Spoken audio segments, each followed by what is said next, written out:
নমস্কাৰ মই ৰাজীৱ ৰাগ আশা কৰোঁ আপোনালোক আটাই ভালে কুশলে আছে ভগৱানৰ কৃপাত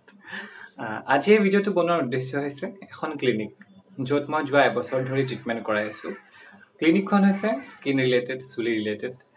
নামটো মই এতিয়াতে নকওঁ আপোনালোকে ভিডিঅ'টো সম্পূৰ্ণকৈ চাওক নিশ্চয় নামটো গম পাব মই পিছৰ খণ্ডত দেখুৱাম ক্লিনিকখন দেখুৱাম কিয় গৈছো উদ্দেশ্যটো মই জনাম তাত মই চুলি ট্ৰিটমেণ্ট কৰাইছিলোঁ মোৰ সাংঘাতিক হেয়াৰফল হৈছিলে ভগৱানৰ কৃপাত আৰু ডক্টৰ ৰীমা দাস মালিকৰ কৃপাত মোৰ চুলি আহিছে বহুতখিনি বেবী হেয়াৰ মোৰ বহুতখিনি আহিছে আপোনালোকে দেখাই পাইছে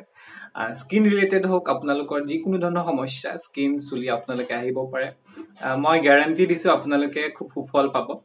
মই যিহেতু এবছৰ ধৰি ট্ৰিটমেণ্ট কৰাই আছোঁ মই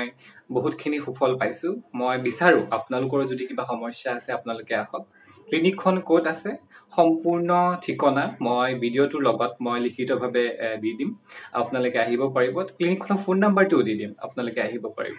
আৰু ভিডিঅ'টো চাই থাকক গম পাব মই ক্লিনিকখনলৈ কিয় গৈছোঁ আজি এটা বিশেষ কাৰণত মই এঠাইলৈ আহিছোঁ যাৰ নাম হৈছে ইলুমিছ ক্লিনিক আমাৰ পুৰুষসকলৰ বিশেষকৈ খুব আনৱান্টেড হেয়াৰ থাকে পুৰুষ বুলি নহয় মহিলা আটাইৰে যেনেকৈ মোৰ পিঠিত অকণমান আনৱান্টেড হেয়াৰ আছে সেইখিনি মই আজি ৰিমুভ কৰিবলৈ বাবে আহিছোঁ লেজাৰ ট্ৰিটমেণ্ট